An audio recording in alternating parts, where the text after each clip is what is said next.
Welcome to the Nerve to Lead podcast. Here we explore power, pleasure, leadership, identity, belonging, parenting, and couplehood, and explore stories of navigating through life, finding both authenticity and attachment through the common lens of the nervous system. I am your host, Sangeeta Parthasarathy, and I'm so glad you're here. Today, I'm joined by Team Soundcreed and all the artists and people behind the production of Perumal and Providence. Just a beautiful work in Carnatic music and Bhakti. And me personally, this is very evocative, very deeply emotionally stirring. And so I'd love for us to talk. So maybe I'll start with Aditya, who runs Soundcreed, which is an independent music production. Yeah. So tell us a bit more about how this came about. I wanted to make my dad a birthday album. So me and Sumesh were going back and forth about it for a while, and I told him basically, let's do an instrument-only album, all instrumental album. And I said, I'll give you the songs that I want to be sung or played. And I said, please take full creative liberty to do whatever you want with the songs. But 6 songs I wanted in Carnatic style, traditional way. And the other 6 songs, we said, please play with it. I just told him that, except for Chakkani Raja, I said it has to be in Malari style. Besides that, it was all him. And then the process just went on. We added Pasurams, which relate to those particular songs. And then I met Ashwath and Bharat, and I really wanted both those voices there. Then that's how Amalanadhipiran and Thirunedunthangadam were born.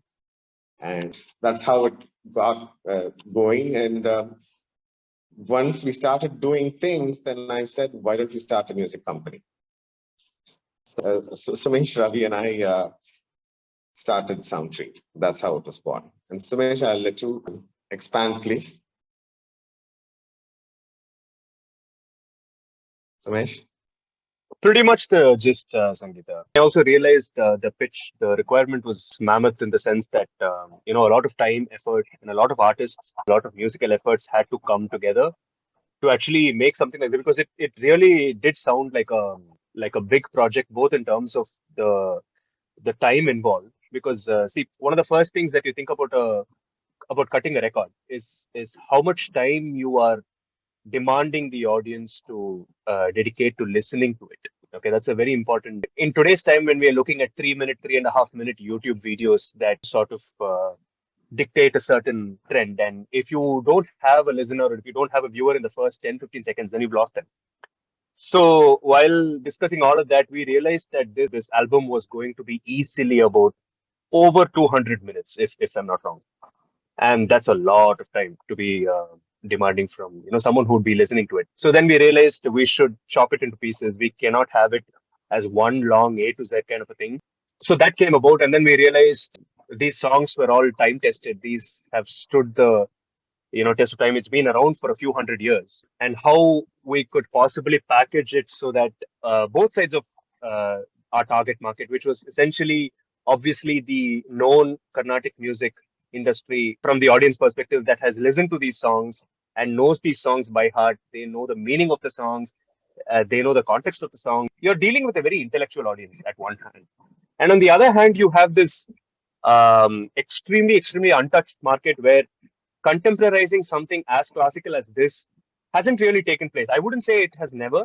There have been a lot of efforts, and this is nothing new that we've done. But I'd like to believe that the space that we've sort of achieved with this album is spot on. Iflo cohesiva, at least to my knowledge, I haven't come across.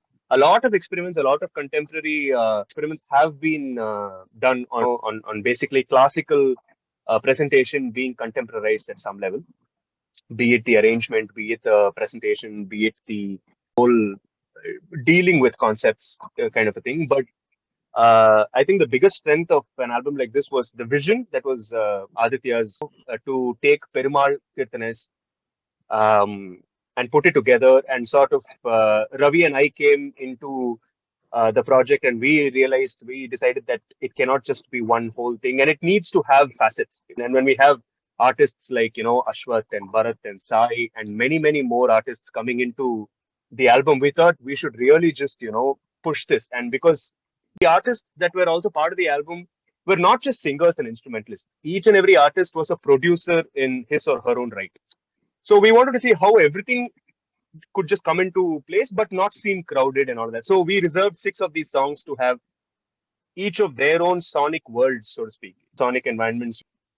Where in my mind, at some level, Perumal was envisioned as a different subject in each. For example, Chakani Raja, he was sort of looked at as this alpha farmer in a village where he's not seen as a god or anything. He's just seen as a very righteous man who lived among these folks in the village. And every time he walked across these fields, every time he was present, they felt something really powerful. And so Raja Margam, trying to draw a parallel there. Soundar Rajamla Perumal was a very evocative form. There is no form. He's not seen as a man, or he's not seen as a being. He's seen as an energy, right? So we wanted to see if you could just listen to it and sort of be transported to a different place altogether. Mundu Venuka is like this, he's just rocking the streets of Chennai or wherever you want. And we had this very pop arrangement. And obviously, O Rangasai was this very caressing, very soft being that a friend that you can rest your head on, like on a shoulder. He's always there when you want to just like sort of confide in him for whatever reason. So these visions sort of helped the sonic environment that we were going for, and I think we sort of nailed it. Oh, absolutely. I think the thing that you talked about is contemporizing something classical. I think what also added to a couple of Amalanadhipiran and the other, it is also Tamil and the language and the whole treatment and what you talked about with having an intellectual audience versus somebody who just wants to listen to music. And I think that you really nailed that part, because even for somebody who does not listen to Carnatic music on a regular basis, this brings them into the listening. Like my husband is not a regular Carnatic music listener, but he also grew up with his dad chanting it, like chanting it when he prays. Therefore, he knows the words, but he's never heard it being sung like this. And then that brings out something very deep, I think. So yeah. Talk to us about the process of, so Ashwath and Bharat, I think choosing the ragams and putting it together. Hi Sangeeta. Hi. Okay, so the most important thing was all of us let the content decide the form. We did not come from the space of like we want a song for 2 minutes and we want it to be an instant hit, or we want like people to like share it and trend it. That was not our aim. We wanted to do some music, and thanks to the pandemic, we had a lot of time. We sat together, had fun, had loads of fun. Like, yeah, loads of fun. That's for a separate podcast. Yeah, that's how the whole album happened with respect to Amalanadhipiran, which I tuned. And yes. Thirunedunthangadam, Ashwath set it to tune. Yeah, and he'll talk about that. Amalanadhipiran, see the context of the song is very beautiful. So there's this man, Tiruppan Alvar. Long story cut short was, he was a musician and he was singing on the streets of Srirangam, and he felt he was too low to go into the temple or into the streets of Srirangam, in fact. And then legend has it that Perumal came in the dreams of one of the archakars, or one of the people who did puja, and asked him to like lift him on his shoulders and come, because he wouldn't step into Srirangam. So So he does that, and he comes and he just sings the 10 songs. And in the final verse, he says, Kondal Vandane Kovalanai, Vennai Undavayan, Yen Ullam Kavardane, Underkon Ani Arangan, Yen Amudine Kanda Kangal, Matrondine Kanave, and then he just surrenders or he attains Mukti. That is the legend. That's the story. So that's the whole. So from the first verse till the last verse, he describes every body part of Perumal. Yes, it is a very embodied, and I think about spirituality and bhakti being like an intellectual thing. But when you look at this literature, especially bhakti literature, it is very embodied and sensual almost, because திருப்பாதம்னா அதுக்கு ஒரு அவ்வளோ verses இருக்கு. அப்புறம் வந்து நெஞ்சு அப்படின்னா அதுக்கு அவ்வளோ verses, அவ்வளோ ரொம்ப அழகா. There are so many ways that the chest is described, the heart is described, the eyes are described, the feet are described. Exactly. Jewelry, yes. Everything. And this song is almost like it goes from the physical to the metaphysical, or it transcends, like by describing every aspect, and it goes to like attain mukti, something like that. And tuning the song, only thing that I had in mind while setting this to tune was 2 verses that comes back to back. The ragam should not like really clash, or one should like lead into other, and that was absolutely taken care by these guys, like Sayee, Rakshith, Ravi and Sumesh. Like flowing from one ragam to another ragam, it was mind-boggling. It was phenomenal. Yes. Oh my God, yeah. And also the global sounds. There's a little Scottish bit that's there, and it is totally like you're completely immersed in that experience, I feel like. Yeah. For example, there is a Varali bit where they would have like completely gone electronic. Yes. Nobody would have even thought of it. Exactly. And first time I heard the Varali, that's what I was thinking. It's like, wow, in the mari or Varali na ketade illiye. Yeah, like that. What was that line? Koramatavam kanch. It goes like full on like mode. Koramatavam seidanan kol ariyen arangatamman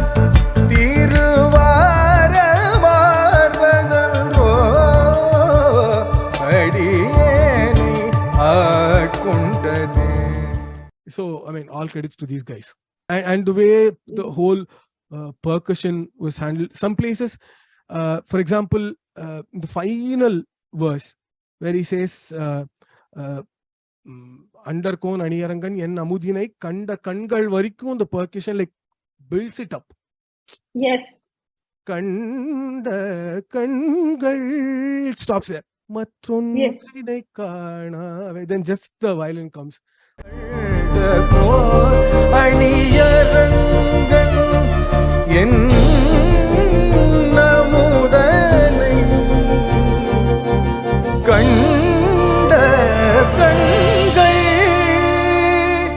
மற்றொன்றினை காணாவே மற்றொன்றினை காணாவே மற்றொன்றினை காணாவே. Beautifully scripted. Yeah, I just loved also the ragam selection. I think there was a good mix of. You started with Ranjani up. It's like, yes. I think there was a good mix of more the evocative ragams and a little more what you call Rakti ragams, Gana ragams. And the treatment was fascinating, and the way it flows with the emotion, being tuned for that, and then having a whole supportive kind of soundscape around that. I don't know. Soundscape was completely built by these 3 gentlemen. Raviji, Sumesh and Sayee Rakshith.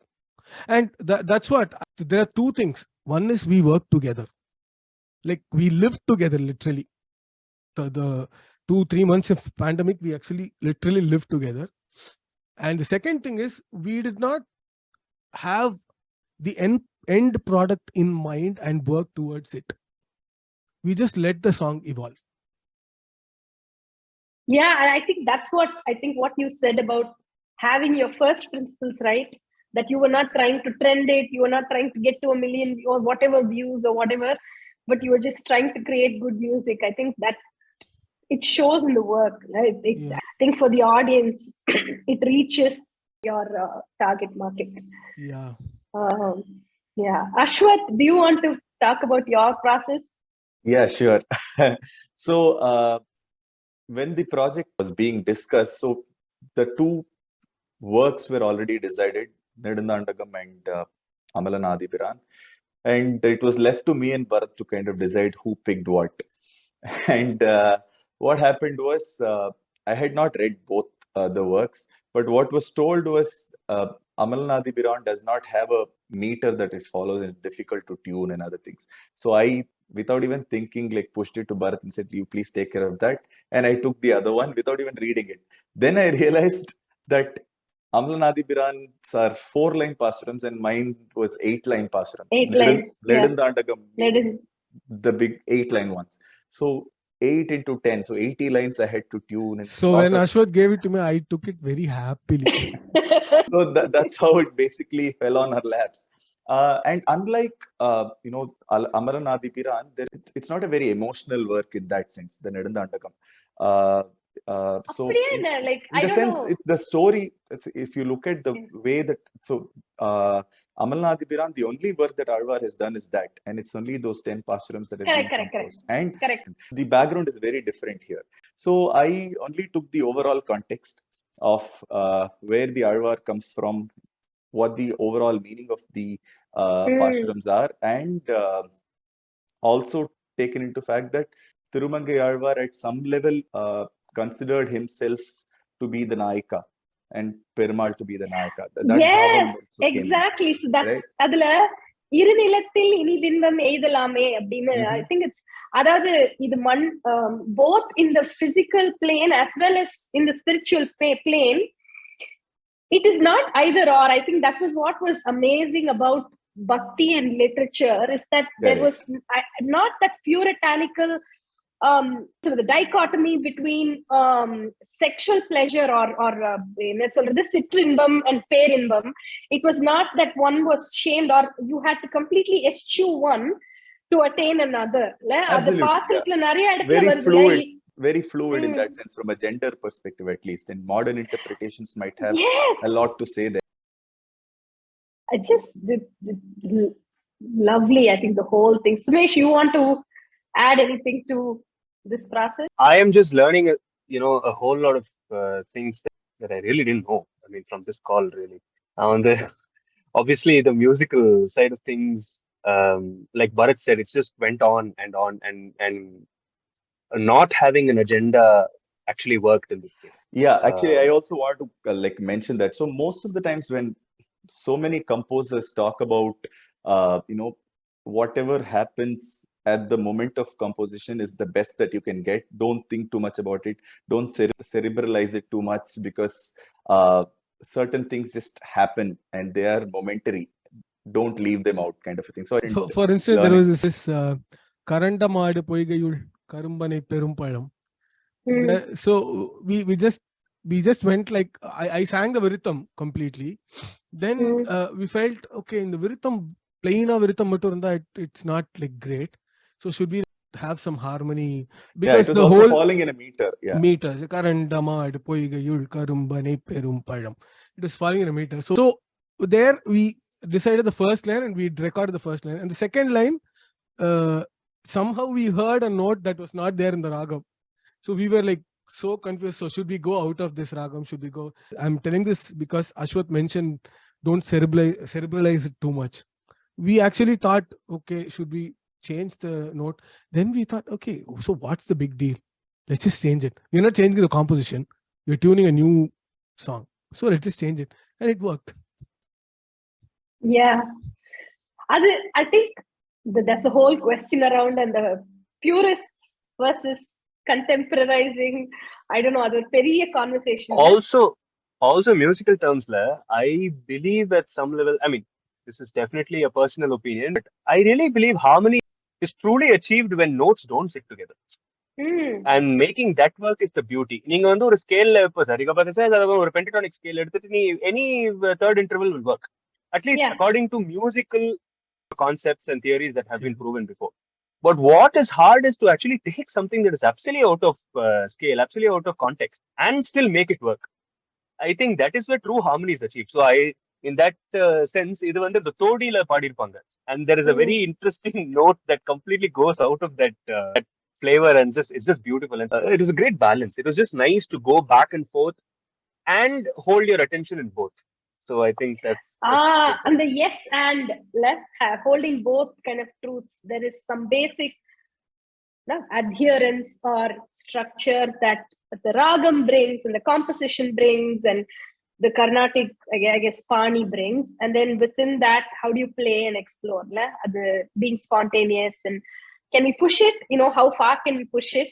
And I think that's the creative process, being able to hold both things together. Yeah. I also believe Amalanadhipiran has been musicalized for the first time through Perumal and Providence. They existed as chants and basic tunes. The basics swarathla paduva. Basic in the mantras. I think both of them. Oh. But Thirunedunthangadam is a bigger work. It's 30 verses. We took only the middle 10 of it and did. But Amalanadhipiran total away 10. How did you choose those verses? Aditya process. Aditya. Nothing to do with it. The idea of having a pasuram in front of every kirtanam or as part of every kirtanam also came from Aditya. I think that was a very interesting structure to follow. Because that opened new avenues of songwriting for producers and artists like us. One of my most favorite parts in the album, as far as Virutham being very seamlessly incorporated into Kirtan, is Orangasai, Bharat padirpanga. Yeah. That kid, and the Nadula, it just takes off. It just goes into a different realm. El Rama's violin after the Anupallavi or whatever, it just goes into the space. And it's a very surreal, it's a very unassuming space. The song just changes mood, the voice comes in. Mood, like amazing. Positioning of the Virutham changes from song to song. For some songs, it's just the Virutham and then the song starts. For some, for example, for like Chakkani Raja, Ashwath sang a Virutham and they just built it with the Tanam kind of a setup, and then they launched into Chakkani Raja. Before Chakkani Raja, there is a drop. Yeah. கொண்டங்கு தன்னோடும் கொண்டுடன் சென்றதுணர்ந்துமே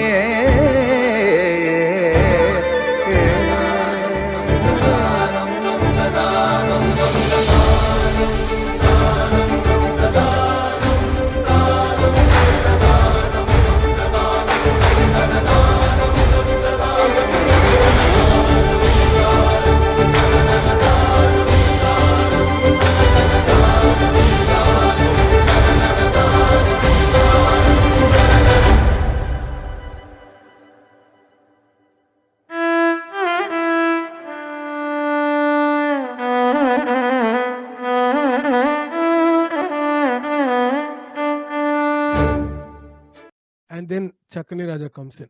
So it's like Raja Margam. It's like the doors open. Exactly. I think at the Ella songs there is drama in it. And I mean that in a nice way. There is, it's dramatic. No, absolutely. Yeah.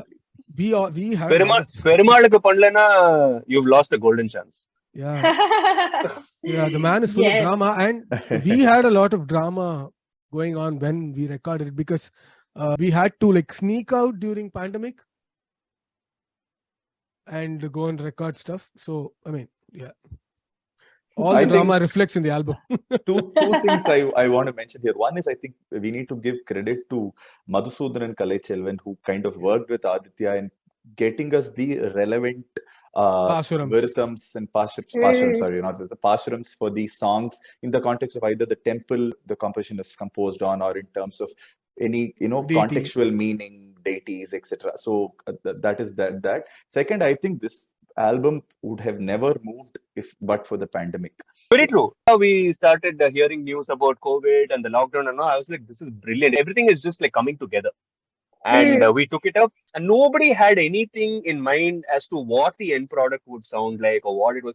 It was just a pool of ideas and expressions thrown around and just experimented. Everything was experimented. Oh, adu nalla iruke. Okay, let's try that. Adu panna illa, adu seri varala. Then move on to the next idea. Then we'd experiment that. Sometimes it would be in the studio. Sometimes it would be, most of the time it was in the house. Aditya had a house in Chennai in CIT colony. We just ransacked it. We just said, we're just going to go that set was up a a studio there. Yeah, that was We just that's where everything happened. That was very cool. And also, like, with respect to Amalanadhipiran, when we recorded the verse and they had to set music for it, right? Yeah. So what we decided was the song length itself was like 9 minutes. It came just the voice alone, voice recording. So we said just one single small line of transition is enough. That's what we started with, right? Sumesh, do you remember? We'll just use one small line to shift from one rag phrase to ana adula highlight the transitions da adu everything is either, but Bharat's voice and the ragam and the evocative lyric adu or part, but and the transitions were just I think highlight of that also. Yeah, transition. அதுக்கு வந்து சாய் சொல்லி Sai Rakshit is an amazing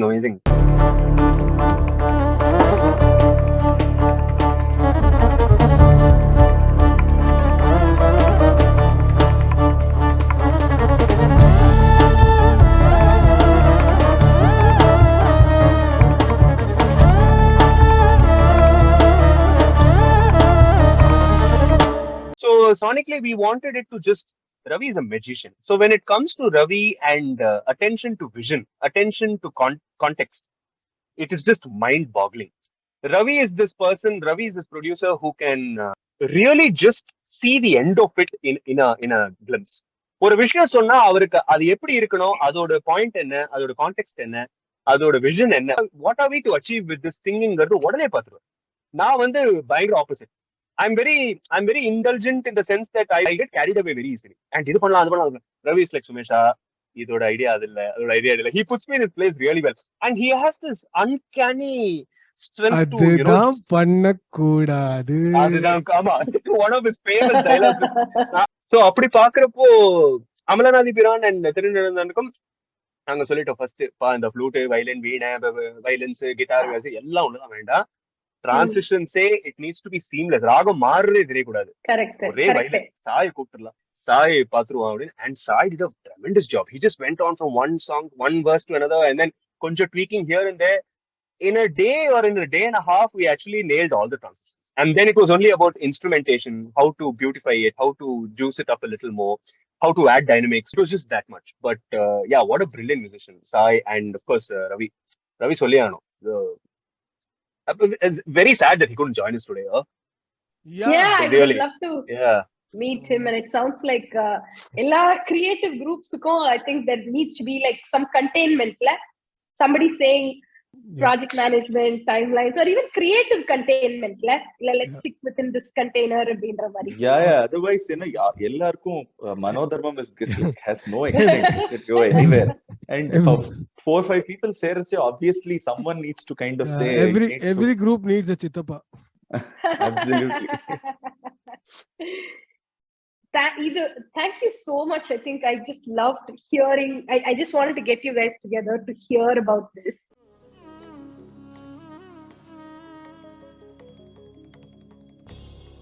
Thank you for joining me today on Nerve to Lead podcast. The music you hear in this podcast was created by Soundcreed. You can find their link in the description. Thank you to Vaishnavi in Team Sangpart for producing and editing this podcast. Did this episode resonate with you? If it did, please share it with your friends, family, co-workers, or clients. We would also love to hear from you. Drop us a note on www.sangpart.com.